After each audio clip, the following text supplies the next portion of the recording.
Hey everybody, Animal Man here. Today I'm going to show you how I made my emergency home battery bank over here. Stay tuned.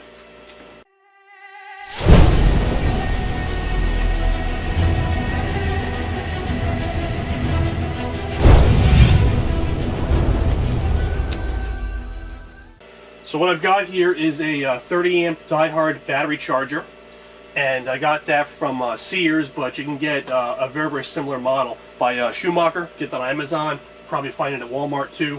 And the Schumacher is the same insides as this die-hard, just a different case basically. And very good chargers. Want to make sure you get a smart charger for this, no trickle chargers here.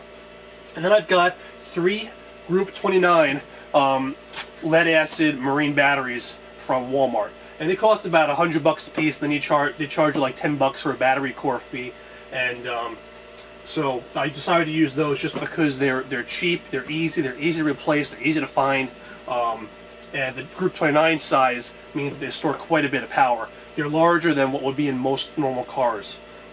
Smallest battery is 24, then Group 27 is a little bigger, then 29, and 31 is the largest, but 31 I've not found at stores around here. And then I've got this panel, this little box here, that folds down, and here's all the cool stuff. I'm going to put my little Play-Doh here onto here just so it's level. I have a 7-year-old, so no shortage of Play-Doh. And here's all the cool things that I keep hooked up, ready to go. So that's 12-volt sockets and a voltage meter again, 100-watt or maybe 110-watt inverter, 1000-watt inverter, the USB for phones and tablets, stuff like that, battery charger for AA's, AAA's, C's, D's, and 9 volts.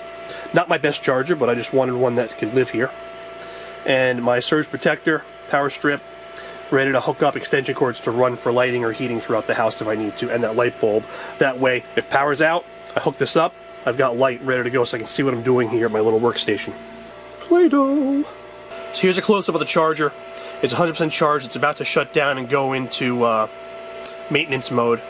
And because I've got the lead acid marine batteries, I've selected the standard battery type there.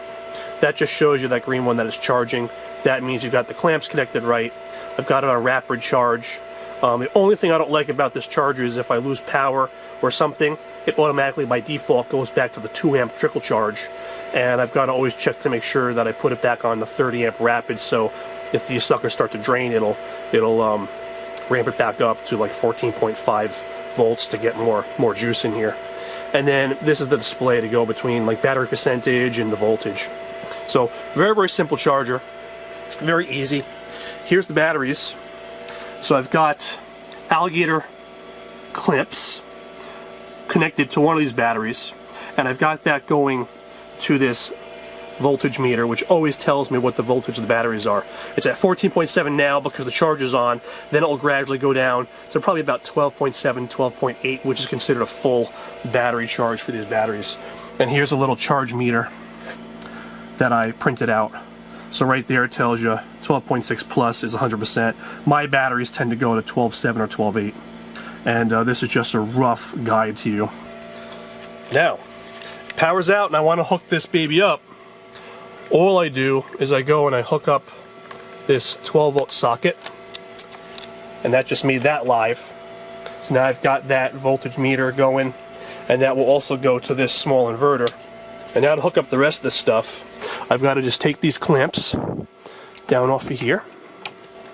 I'm going to hook this one on there, this one on here. Ooh. Now I suppose if I was so inclined, I could get a little electrical cutoff switch, that just little turn switch, instead of having to clamp these on all the time, just leave them clamped and have the switch. That'd be a lot easier. I just haven't done it yet. And now the rest of this should be live. Boom. There goes everything. So now it's all hooked up, ready to roll. Got battery charging capabilities, phones and tablets. I've got this large inverter that I can run all kinds of things off of if I want to. And the inverter's connected to this power strip, running this power strip, and I've got my lighting here. Hook up anything you want to this.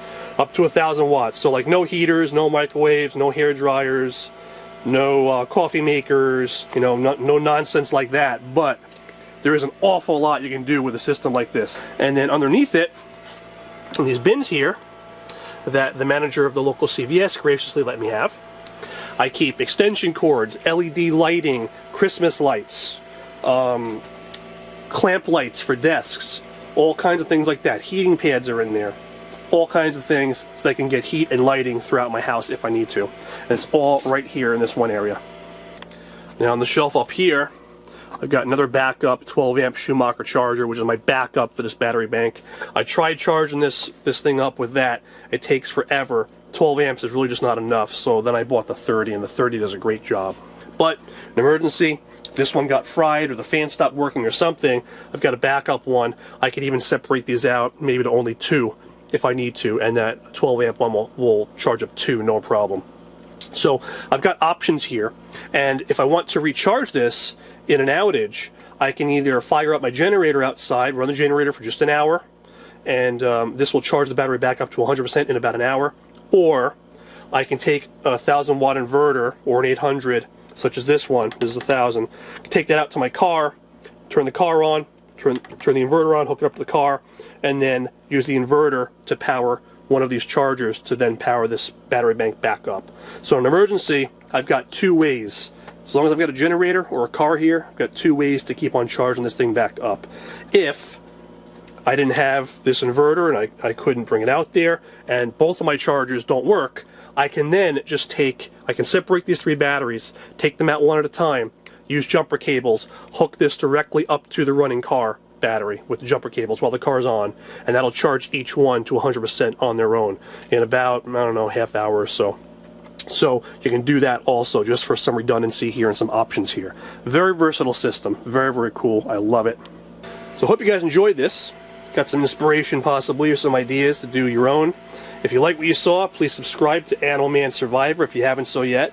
And I'll see you guys again soon with another cool video. Thanks.